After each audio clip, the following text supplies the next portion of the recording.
Hello, my name is Lacey Sheldon, and I am a librarian at the McIntosh Memorial Library. And today for Conversations, we are hosting Mr. Tom Lukens, who is the board chair of our local Valley Stewardship Network. And Tom will be speaking today and leading a group discussion about the book Nature's Best Hope by Doug Talamy, which is available for anybody to check out at the McIntosh Memorial Library. So without further ado, Tom, if you'd like to add to your intro, let us know a little bit more about you and share what you have prepared for us today. Thank you so much for being here. Really looking forward to the discussion. Thanks. Yeah, as was said there, I'm board chair of Valley Stewardship Network and got invited to join the organization because I was doing habitat work here on my property on West Fork and seemed like a good fit, and it certainly has been. So I've been involved for 10 years and it's been fun as we were an organization that started with community conversations and then had a water quality focus and citizen science. We turned our attentions to what is going on in the uplands and what water drain, where the water drains into our streams is certainly as important as the waterway itself. So it's the land use and certainly planting natives is about land use. So we welcome anybody in interest in VSN, and if you're not a member, I hope you'll look into joining us. Nan Marshall is part of the program here. She's our membership and communications co-director at VSN, and so reach out to Nan or info@valleystewardshipnetwork.org. And hopefully we can continue this conversation. My hope for this is to get people interested in and maybe even create an initiative that might help others begin to plant natives and be conscious of creating a productive ecosystem in their yards or their properties that encourages biodiversity. I'm a biodiversity fan, and this Talamy's work, I think I discovered in the La Crosse big bookstore. I was just actually perusing the books and seeing the book entitled Bringing Nature Home, which was what Talamy's first is. I thought, well, that title, that suits me well. How you can sustain wildlife with native plants was a byline on that book, and so it interested me. And like with all good reading, when you read a book that's good, you look at the bibliography. Happy when his second book, the one we're focused on here today, Nature's Best Hope, came out. So I have had a long interest in horticulture. Actually, my career was in horticulture, but almost embarrassingly now, it was ornamental horticulture. Not that we were importing plants from Asia and planting them all over, but we were breeders and producers of certain flower bulbs, and that's so I had a 30-year career in horticulture, which really didn't have that much to do with native plantings. It wasn't until 18, 19 years ago when I bought this property on the West Fork that I began to plant prairie and plant native species, and where things really took off for me and along these lines. So. I'd like to start out by inviting participants and I will give you my takeaways, my top lines, the big takeaways from Talamy's work, and I've got some notes here. And to me, what Talamy's all about is native plant diversity with an emphasis on keystone species, which support food webs, biodiversity, fully functioning and self-sustaining ecosystems. I think one of the primary points of this is the keystone species comment, which, as you may have read in the book here, basically 5% of our local genera support 70 to 75% of the region's biodiversity. So if we were to begin to help each other with getting more diverse plantings into our area, into our yards and properties, focusing on keystone species would be a really great way to go. So as you may have noted, the keystone species in trees are oaks, willows, and cherries. So we got quercus, which are the oaks. We got the salix, which are the willows, and then the whole prunus genus, which is the plums and cherries, and the black cherry is one of the more productive, is second most productive tree species we can plant in this area, followed by willows closely behind, but oaks are the number one, and then the cherries and willows. So that's the biggest part of the thing has to do with increasing biodiversity, and we're going to get wildlife to follow. I note that plant biodiversity is something that appeals to a certain segment, and wildlife diversity, which follows, may be something that people, it may be a subset or a different group of people, but really they both lead to the same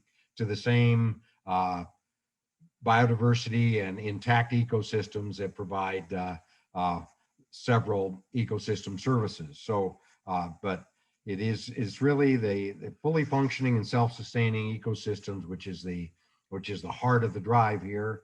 And I'd like to open it up. If anybody else could please share the one or two takeaways they may have from Nature's Best Hope. So anybody else can chime in.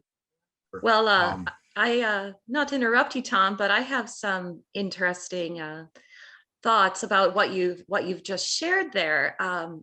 It really struck me when you were talking about keystone species for plants. So I have always thought of keystone species being mammals, mostly like the wolf, for example, but I had never thought of the oak tree. So I thought that was so interesting. Thank you for sharing that. Yeah, that's really just right away one of those things that I'll take away from this conversation.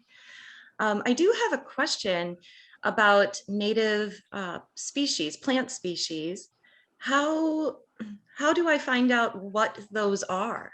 And then how do I find out more about the keystone species? I know you mentioned oak and also the cherry, black cherry, but could you talk more about a resource to find a list or along those lines, Yeah. please? Thank you. Yeah, that's a great question, and there are actually a couple of really good websites. The Wildlife Federation has if you just look up Native Plant Finder will get you to a website where you can actually plug in your zip code.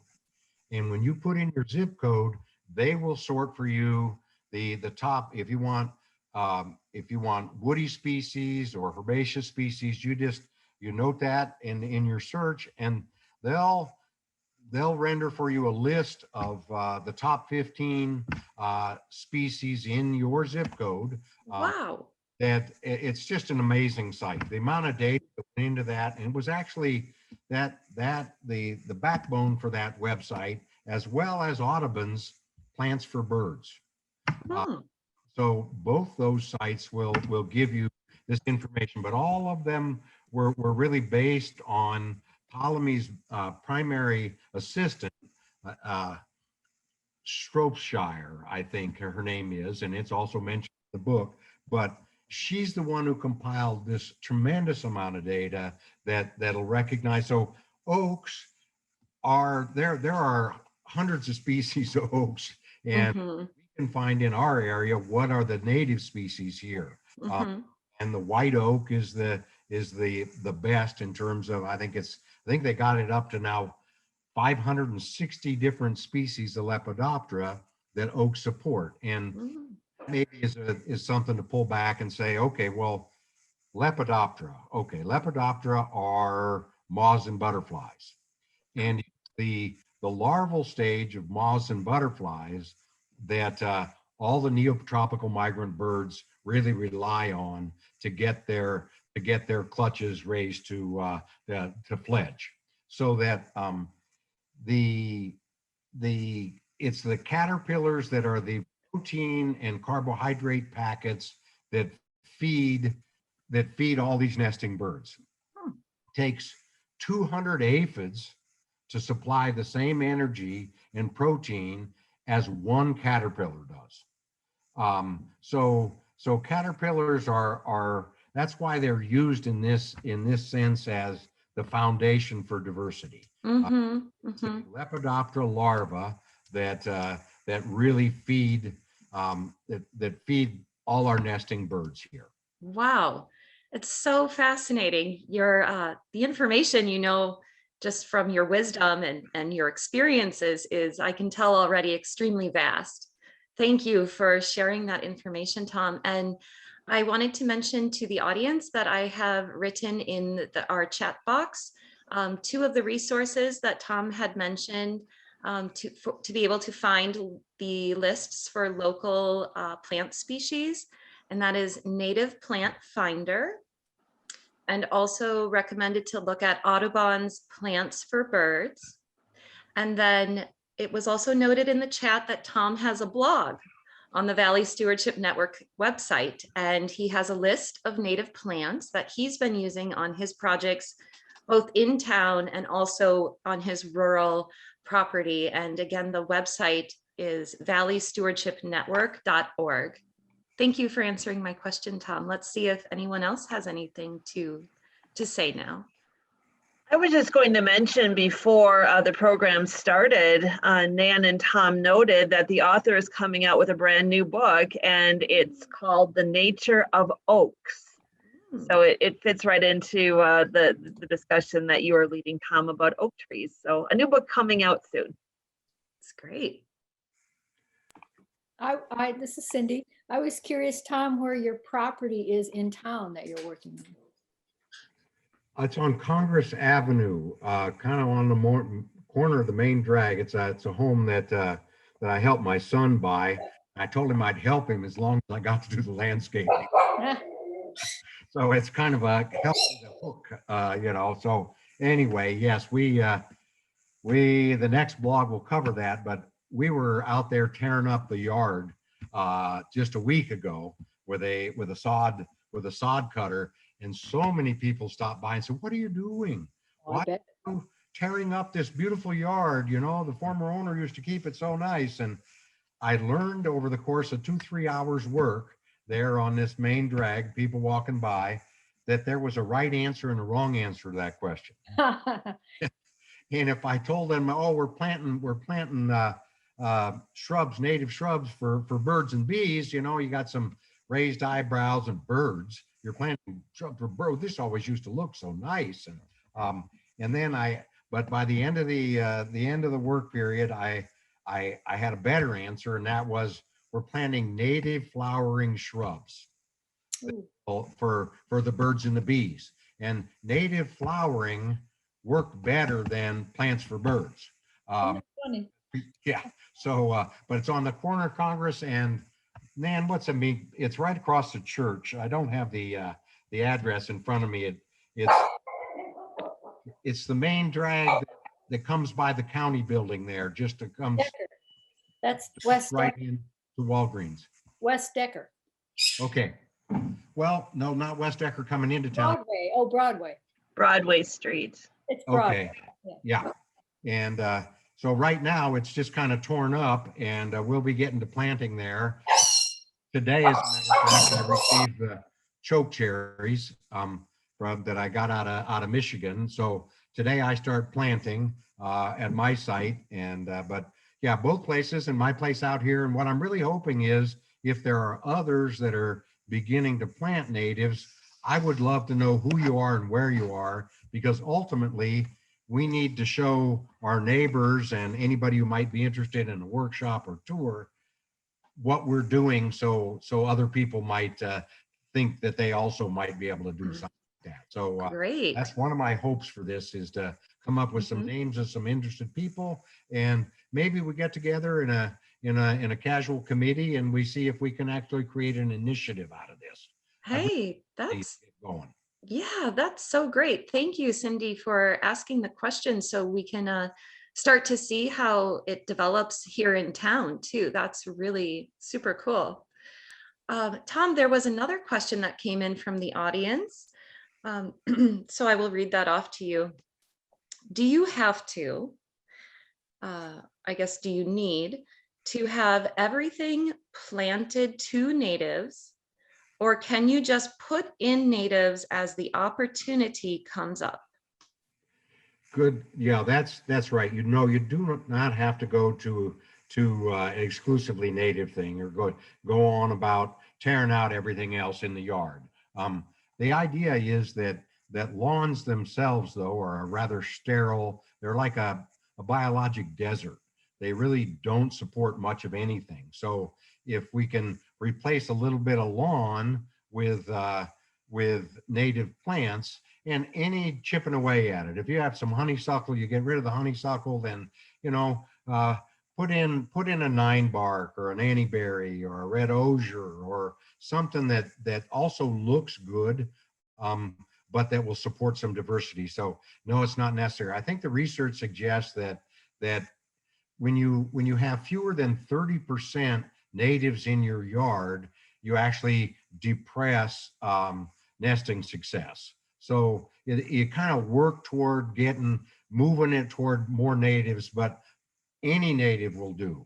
If you got one place for one tree, make it an oak, if you can. So good question. And now that would be a good way for all of us to feel defeated right from the get-go if we felt like we had to tear out everything and put in only natives, but incremental steps. And I think that Ptolemy's big hope in his Homegrown National Park is that if we could replace 50% of lawns with native species, we would do the country and the world in terms of biodiversity a great service. So lawns that are the weak spot, and wherever we can replace a liquid amber maple may look good in for those 3 weeks in the fall for red foliage, but an oak tree turns red in fall too.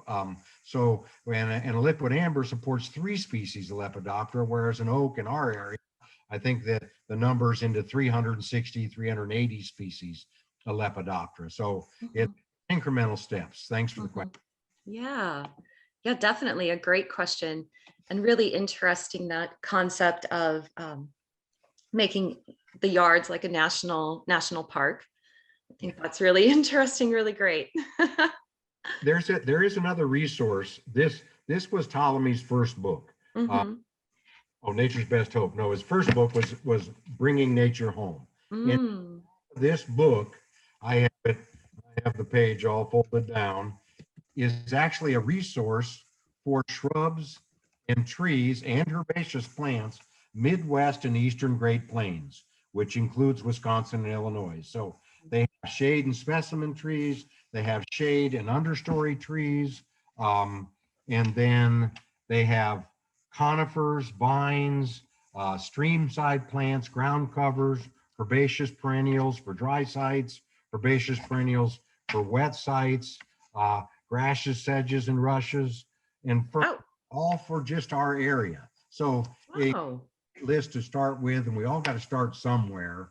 So in Bringing Nature Home, in the back there's a great section that gives, in the appendix, that gives lots of ideas for where to go. Okay, great. I have another thought as well. So we're really focused and really thinking about all the potential of native plants and how that can increase biodiversity.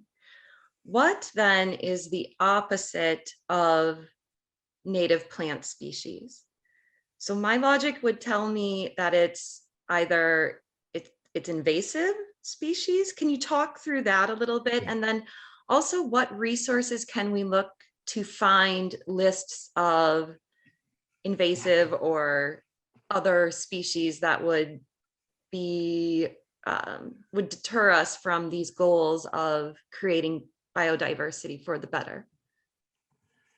Okay, well, this is, most of the plants that are in ornamental horticulture, and for, that's the broad term for for landscaping, plant material and the rest of it.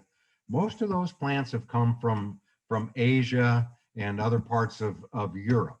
And so a cultivar that's been produced, was brought here from Asia, didn't co-evolve with the insects and the other fauna in our area. So they don't support much. And it takes thousands of years for insects and other wildlife to co-evolve with plant genera and species. So when you bring in something new, you really, you're introducing something, and we're at quick pace to, it may take 1,000 years for a new species to enter our zone prior to humans bombing around the world all the time and importing legally or illegally species from other areas. So most of the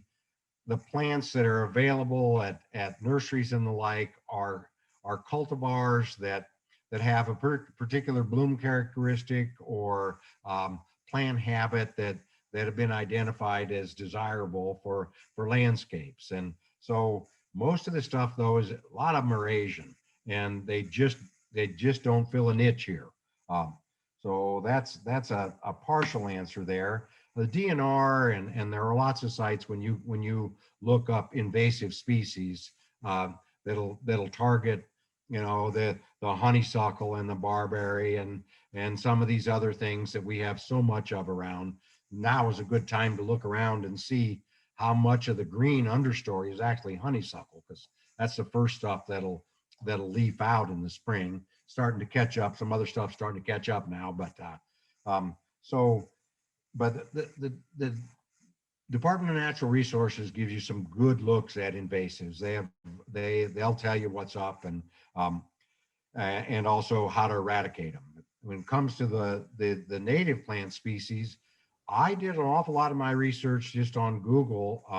When I identified a plant, finally had it show up in the native plant finder, found out that it was originally native to our zip code, then you could read about it from any number of websites.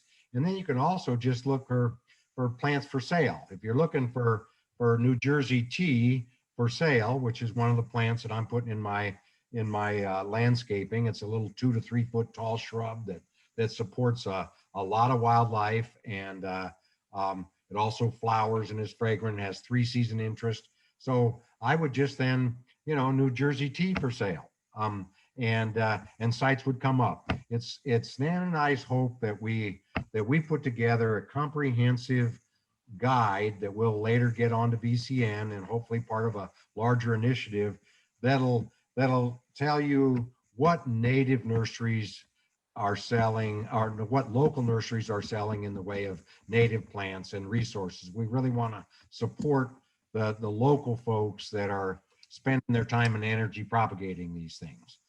So we'll come up with more of those. We have in my site, I think my blog, we did mention some of them, but it's by no means a comprehensive list.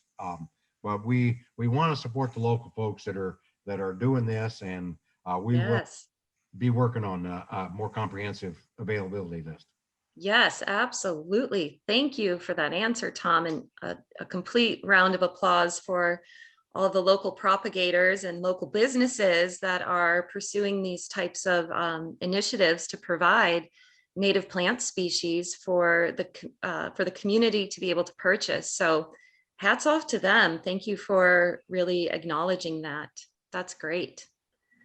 I just wanted to mention one aspect that Tom brought up that kind of fascinated me. Maybe if I spent more time gardening than I actually do, it would be apparent to me. But the whole idea of the lawn being biological desert just kind of blows my mind, because whenever I'm out on the lawn, I get covered by creepy crawlies, it seems like. But actually, mowing your lawn is killing off the eggs and the homes for many of the species that are actually quite helpful to us. And They talk about how, you don't see grasshoppers in your lawn and all these other species of things. And I don't think people are really aware what mowing their lawn is actually doing. So I think if people had a better idea of what was going on there, maybe they would reconsider their giant lawn. So that was one thing that struck me. Absolutely. And one of the notes I made for this presentation, and also because I want to have it on the top of my head, there are 40 million acres of lawn in the U.S. That's 40 million acres that used to have native plants that supported local biodiversity. So 40 million acres of lawn in the U.S., and we're adding 500 square miles of lawn annually in the U.S. And this is basically a planting that uses a lot of fertilizer and pesticides. 50% of the fertilizers and pesticides applied in the United States are applied to lawns, and that's shocking. It's also estimated that around 50% of those it's known that half of the chemicals that we put on our lawns are illegal in the EU because they're known carcinogens. So we do this, we let our kids go out and roll around in the grass. And if you got a lawn service, they've sprayed that thing 3 or 4 times this year with pesticides. So it's really important that if you're going to grow a lawn, at least don't fertilize it and spray pesticides on it. Another thing about lawns, 8 billion gallons of water are used to irrigate lawns annually in the United States. There's a water crisis in a lot of the United States, and yet we're pumping 8 billion gallons of water just to keep the stuff green. So yeah, and in nature's in Homegrown National Park, Ptolemy is wishing we could replace half of the lawns in the U.S. with native plantings. And that's his big goal. And one of his sentences, it says it gives him the shivers to think how much advancement of biodiversity and how much more functioning ecosystem we would have if we were to actually realize that goal. Yeah, well, that's really something to consider there. Absolutely. Thank you for your question and comment, Nan, and for your response, Tom. Really great. Yeah. Here's another audience member that'd like to speak. Go ahead, Cindy. Oh, okay. I don't know if any of you have had a chance to look at this, the new paper we get on Fridays now, 11, to mow or not to mow. And they're kind of saying the exact opposite of what we're trying to say. Mow for ticks is basically, but it's page 11, and it's just disheartening because they're not getting it at all. Yeah. And ticks don't live in lawns. Ticks go up on vegetation that's 12 to 18 inches, 20 inches tall, and wait. They call it questing, waiting for the mammalian acids to wake them up and cling to us. So lawns and ticks, it's erroneous. It doesn't work that way. It's really a shame that we're even talking about the British and what they're doing and how silly it is, and so they're really, timing is pretty interesting. Yeah. Thanks for mentioning that, Cindy. Thank you for your comment. It's an uphill battle, in other words. Sure. But I have a comment. I don't know, maybe you talked about this already, but I'm the kind of person that's more than ready to jump in and do all this stuff, but I need help. And then I wish there was a service in town or in the county that did that, because I'd be more than happy to work with them. So maybe that's another thing we can talk about. Well, that's one of the things that Nan and I were meeting just last week. We would like to get an initiative going. Valley Stewardship Network has done a lot of citizen science, a lot of help with water quality monitoring. We're working more with producers to try to get cover crops in and more environmental consideration as they produce our food or animal feed. So, but we'd really like to get an initiative that involves more of the citizenry. And Cindy, this is something we would, if we could get a core group of interested parties. I mean, I don't know if you saw it in the book, but St. Louis did a thing. It's called Bringing Conservation Home. And they have managed, they got some grants to pay for consultants to go out to people's yards and to look at plant communities and potential wildlife enhancements for individual property. So it's our pipe dream would be to get enough interested people to have a core group that would commit themselves to some volunteer time to helping others, but also to get some real experts in to take a look at somebody's place. So get some grant money to help design some plantings. And in some cases, it may be really modest adaptations. You know, if you got that dying maple tree and you need to replace it anyway, then a red or a white oak is going to do a tremendous amount of good for you. So I'm with you. It would be nice, and that's really why we're doing this, is to begin to nudge people along. But when you go to the native plant finder site and you look for the top ranked trees, you at least choose your planting from those listed in the top 15. It's the same thing for herbaceous material. The goldenrods, the asters, and the perennial sunflower families are the best herbaceous species genera to support biodiversity. So if we just get these keystones, and we kind of like to do, like, you know, maybe there's a way we can sign people's properties that are working toward this end. It just to start conversations, so that your neighbor, what is this Go Native sign out here? And you've got you said you got a ranking. You've done 12 keystone species. What does that mean? If we can get an initiative like that starts conversations going, and I have a detailed bunch of notes on this. So if we can end when we end this conversation, we've taken notes, Cindy, that you have an interest, or anybody else that might have an interest in this initiative, because we'd really, I think it would be a lot of fun, and it'd be a place for volunteers to plug in and help. You know, what's a 6-hour job becomes a 1-hour job when you got some extra hand. We hope also to start a little tour workshop thing. I think Dave Greer, who's joining us here on this, and I are hoping to get a little tour of what he's done at his place, what we're doing at the Congress Avenue place, my son's, what's happening out here, a little jump around and talk. This is here, why, and give people some ideas of what they might do next. Well, Tom, please let the library help in that too. I've been so proud of this book that we're talking about today from a library director's perspective, because there hasn't been a copy available through the library system for months. And I looked today right before this program, and every copy of this book is still checked out in our system. So I think there's a lot of people out there that have very similar interests, and we would be happy to be part of helping, you know, create a group that can continue this conversation and see where it goes. We're very committed to that. Well, thanks for that. I understand you guys got 10 copies and that they've been out circulating.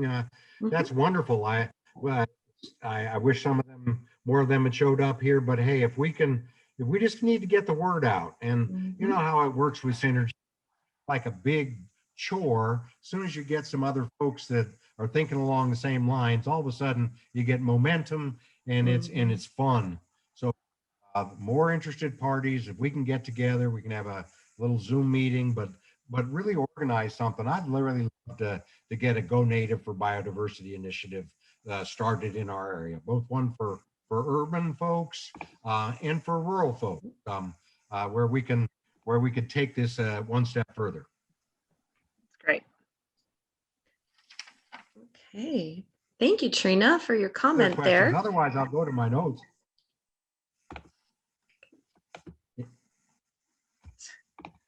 So I don't know if you guys noticed, but I think we have one of the things that Ptolemy says is that we have 432 species of birds in North America that are endangered right now. That's a large number of native species of birds that aren't finding enough food to in the landscape to support successful nesting, to fledge their young. Oftentimes, I guess a nest builder is a cup builder like robins and the rest of them. They usually fledge their young in 12 days, but the young have got to grow bigger than adult size in 12 days. So they got to be fed a lot. I think they said that a chickadee requires 6,000 to 9,000 caterpillars to fledge a single brood. So if they don't have enough food, their young are going to starve. They won't nest, or things will die on you. So it's but 432 species of birds in North America are endangered. I think that's something we can address by doing more of this. And the majority of the land east of the Mississippi is owned privately. It's up to private people to do this work. I think it's 86% of the land owned east of the Mississippi is in private hands. So it's really up to private landowners to carry the ball on this deal. Is to get maybe it's just going out and putting wires around young oaks to keep the deer from turning them into shrubs or discouraging. There are all kinds of things we can do. But so anyway. I have a question for you, Tom. Let me do this. Would you be willing to speak towards actions that people who are living in the country or own property rurally, what are some of those larger scale ideas that a homeowner, a landowner could pursue for this type of initiative? Great question. I've had a fantasy to plant or protect an oak. That's the most important thing we can do. The age curve in oaks in our landscape here is in the 65 to 75 year range. That's where we begin to see appreciable numbers of oaks. That's because the deer populations used to be pretty minimal in our area, but the deer we don't have any predators left, and in some cases, your people are planting food plots, and deer are an economic, where they bring in lots of hunters and money and stuff. So, but the deer themselves, we are in an area that could support about 15 deer per square mile around here, and we got over 100 deer per square mile around here. Oh, wow.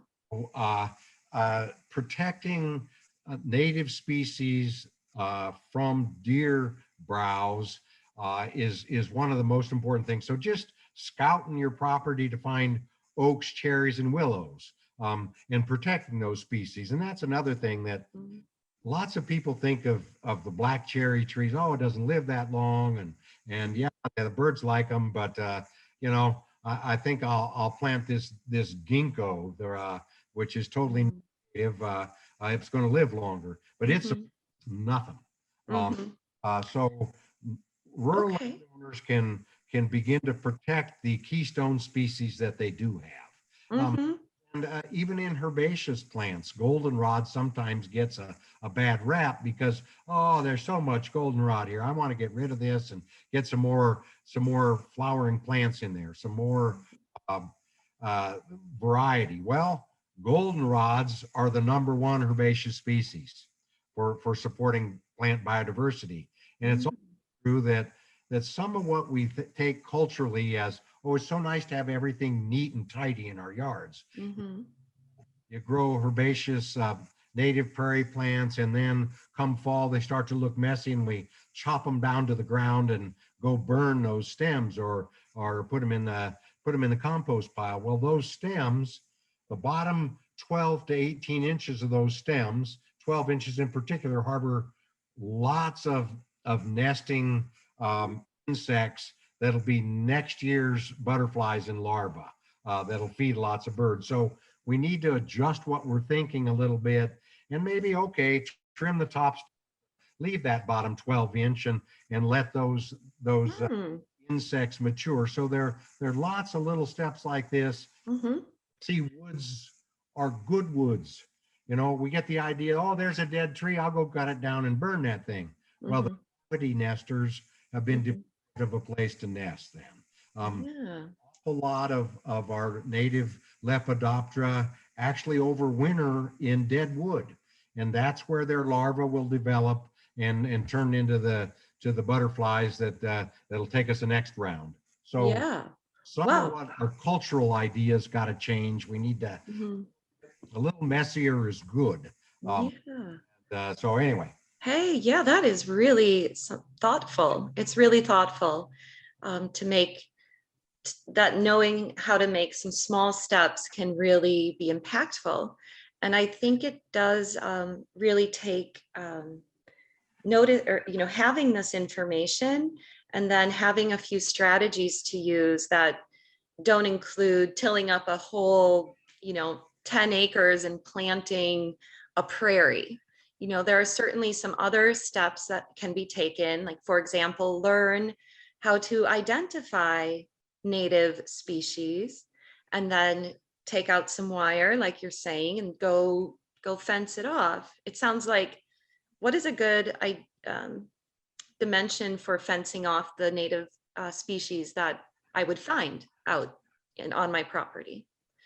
Well, I go out and try to find the young oaks that the squirrels buried the acorn on and didn't harvest. So you got these little 1 and 2-year-old oaks that just show up in the grasses and the like.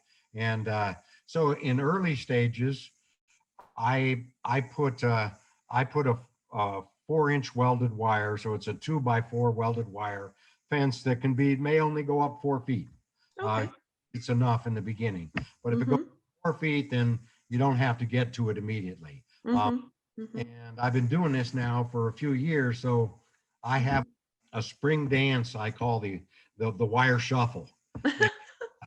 And I'm moving the small wires off of trees that have branch out and go through that wire, and I remove the small wires and replace it with a big wire. Once it gets above browse height, then you can take it off. And sometimes that's 4 feet minimum, 5 or even 6 feet.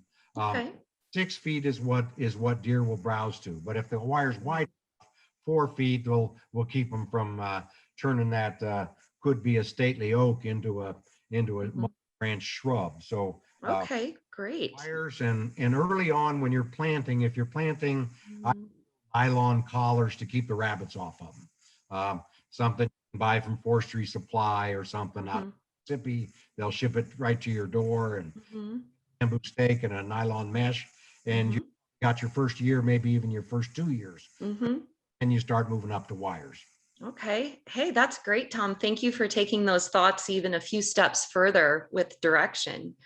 That, I think, is a great thing to share during this discussion as well.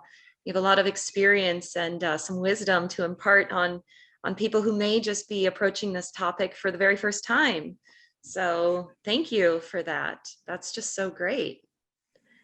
And in the back, in the back of Ptolemy's book, he does list the 10 things you can do to encourage biodiversity. And they're briefly: shrink the lawn, plant keystone species, be generous with your plantings because you're going to lose some of them. The trees grow in groups. They don't have to be single and out there. Be generous with your plantings. And if you plant for specialists, just like we plant milkweed for specialists, well, there are lots of other, for monarchs, there are lots of other butterflies and moths that will also feed on milkweed. So network with your neighbors, and also think about your hardscape. Maybe you need to supply a little bit of water, a bubbler, they say, in your yard. That little sound will attract lots of birds. Put So you can, and where you got window wells, cover your window wells so the frogs and salamanders and other things don't fall in there and starve to death. Yeah, so don't spray and fertilize, but Ptolemy does a really good job of giving you little steps. And I think it's important for all of us to feel like we can contribute by making steps. Everything's so overwhelming. We to feel that we're contributing in some small way to more biodiversity and functioning ecosystems. Absolutely. I feel like applauding. Yeah. Let's take a little, or I'll take a little pause here to see if there's anyone else in the audience who has anything that has come to their mind, anything that they'd like to share right at the moment. Okay, everyone is really absorbing the information. That's so good. I was just going to ask. Go ahead. Is there anybody listening who's begun to plant natives? I'd love to hear about what you're up to. Anybody? No, so? Maybe not right at this moment. Trina, you were going to mention something? I just wanted to know if you called it the barbed wire shuffle. Is that what you said? No, just the wire shuffle. It's not barbed wire. It's just the wire shuffle.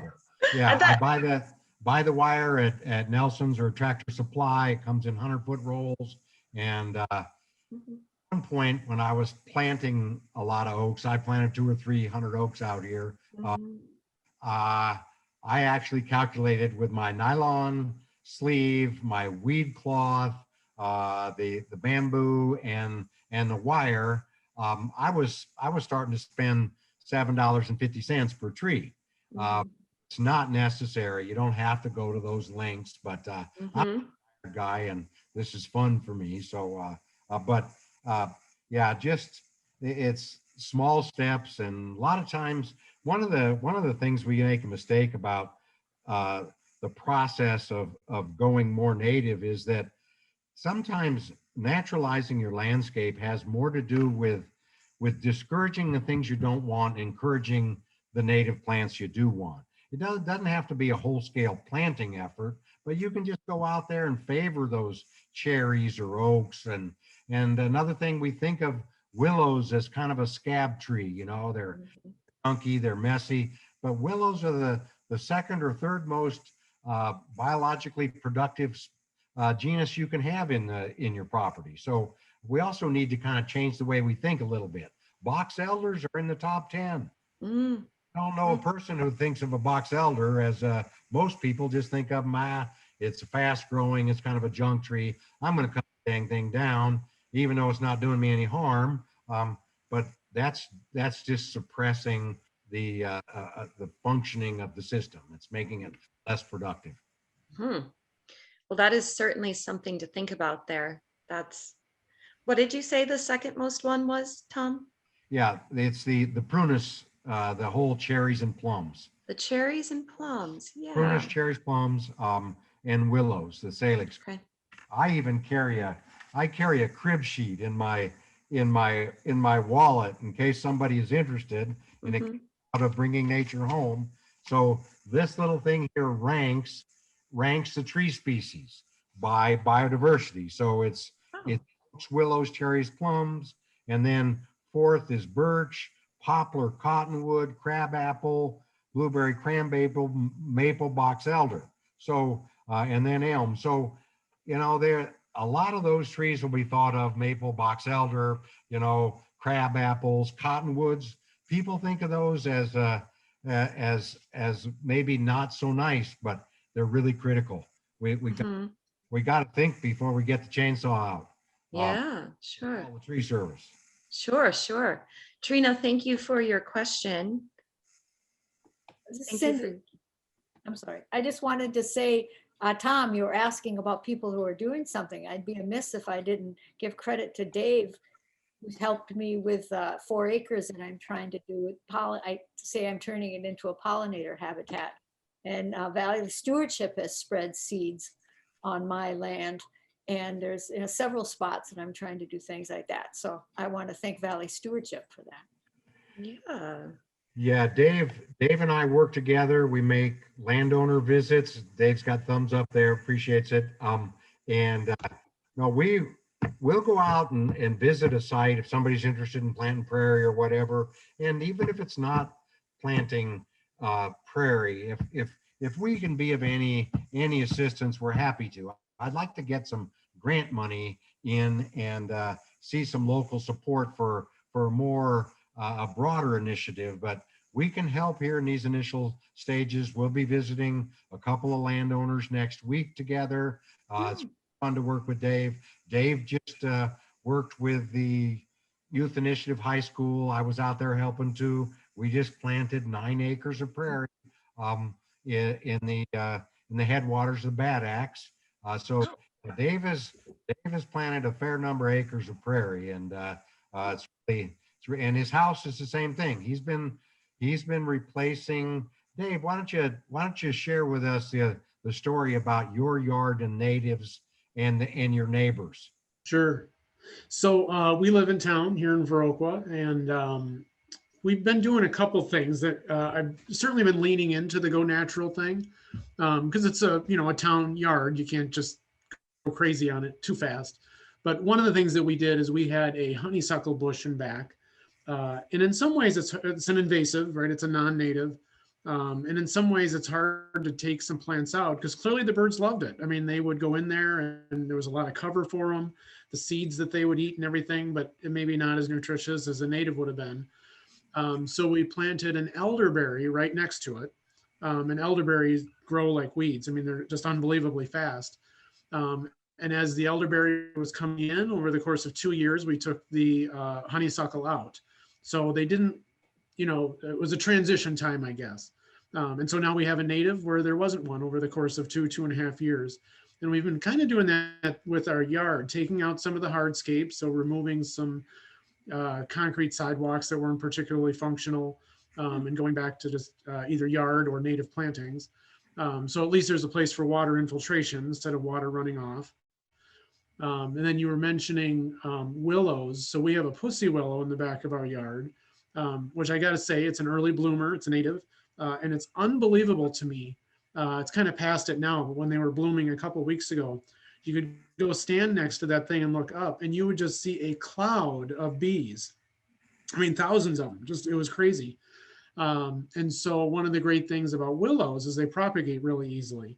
So 3 years ago, we took a bunch of cuttings off of that pussy willow and we just stuck them in some pots and watered them for a year. And we got 3 little ones that grew. 2 of them have since been eaten by rabbits. But one of them is doing great. So pretty soon we're going to have 2 instead of just 1 for no money, basically, just putting them in some dirt. So there's various ways to do this inexpensively. And then in our backyard, I kind of call our yard a mullet yard because the front yard is all business and it looks very sort of proper for a town yard, and our backyard is pretty wild. So our backyard, which I'm looking at now, is probably maybe not quite half, but a third. We've taken out all of the grass and put in native flowers, probably 90% natives. There's a few weird ones sticking in there that aren't native, but and I gotta say, our neighbor was such a great help with that. She had just grown all sorts of things, phlox and cup plant and a variety of daisy. And so she had, many different things, and her yard had gotten overgrown. So she just said one day, if you want to, this is 3 years ago now, if you want some stuff, just come take it out and throw it away. So we got a huge head start. And our yard, I got to say, in July and August is literally alive. I mean, there are bees and pollinators and birds and butterflies and moths and all sorts of stuff. And I can go out and look and see lightning bugs and stuff during the summer. And if I look around at some of our neighbors' yards, which look beautiful for a yard, there won't be very many bugs over there. So to me, I can really see that what we've been doing has been making a difference. And a lot of birds, a lot more birds than we had 4 years ago when we first got this place. So it's been great. It's fun to do. And beautiful, I gotta say. Nice. Wow, that is really fascinating to hear, Dave. Thank you for sharing speaking about the work that you've been doing and also sharing your own experience of how, you've witnessed things change in your own yard from applying these methods and by focusing on native species. Sure. It's really excellent. Thank you. I really like to think I would be altruistic and just do it because it's good for bugs and birds. But I got to say, my big payoff is the flowers. It is pretty beautiful. Yeah. Yeah. Because just about everything blooms. I mean, maple trees bloom and grass blooms. And so there's always something out there. So it's nice. Yeah, that's so great. I think one of my additional takeaways from this is that there is, a plant to suit all different types of environments. There is a native plant that you could plant in a shady place. There are native plants you could plant in your front yard that are really attractive and beautiful for that curb appeal. And there are also real mainstay keynote species to focus on, to put somewhere else on your property. So that's one of my takeaways from this as well. Thank you. Tom, do you have any other thoughts? Or Trina? I was just going to say, we're really fortunate in this area to have Valley Stewardship Network and the amazing resources of Tom, Dave, Nan, and others who are literally right downtown on our main street. And so what a wonderful resource to be able to tap into. Your knowledge, it awes me truly. I really, this has been incredible. In that bringing nature home, you were mentioning shade, a shade spot, and they have a breakdown for shade and specimen trees, shrub and understory trees, the herbaceous for shady sites too. So it's really, there are lots of choices, and asters come to mind. Asters are, they bloom all the way into October, and there are so many aster species. So asters alone can give you color from midsummer all the way into the fall. And in their fall blooming, there's virtually nothing else in flower when the last of the asters are in bloom. So and that's good color. They're really long lived. So yeah, you can certainly do a good job. And another I want to mention here, this is another one of Doug Ptolemy's books. This is The Living Landscape. So Richard Darkey and Doug Ptolemy, it's Designing for Beauty and Biodiversity in the Home Garden. So if you're interested in doing a bang up job with redoing your yard or whatever, there's some great ideas in here. The photography is just wonderful. But this is the Living Landscape by Ptolemy and Darkey. And as I said, when I read a good book, I go to the bibliography. And from Ptolemy's bibliography, there's another one, Planting in a Post-Wild World. And this is by Thomas Rainier and Claudia West, about designing plant communities for resilient landscapes. So there's resources out there. These are 2 hardback books. I don't think they're out in paperback yet, but they're beautiful books, good coffee table book, and another resource. Well, we love hearing book recommendations. Thank you, Tom. And I want to make a plug for the library and say that if anyone is interested in these books, you can call the library or stop by. We would be very happy, and we would do our best to get the copies in here for you, even if we need to borrow them from a different library. So please, if anyone who's watching today has any interest in that, please call your library. And my one question to you, Tom, is will you come back again? I think you have so much more to share with us, and I'd love to have you back.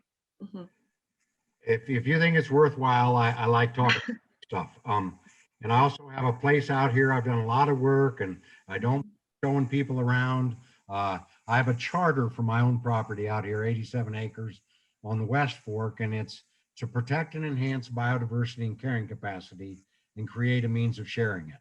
So visiting and showing people what I'm trying to do, what's working, what isn't working. I'm happy to share it. And I can be reached Tom at valleystewardshipnetwork.org, or Nan is the same at valleystewardshipnetwork.org, or info@valleystewardshipnetwork.org. Please, if you have an interest in this initiative, let us know, because it takes more than one or two interested and passionate people to really start something. So if you have an interest, if you'd like more information, if you'd like Dave or I to come out and talk to you about what you're thinking about at your place.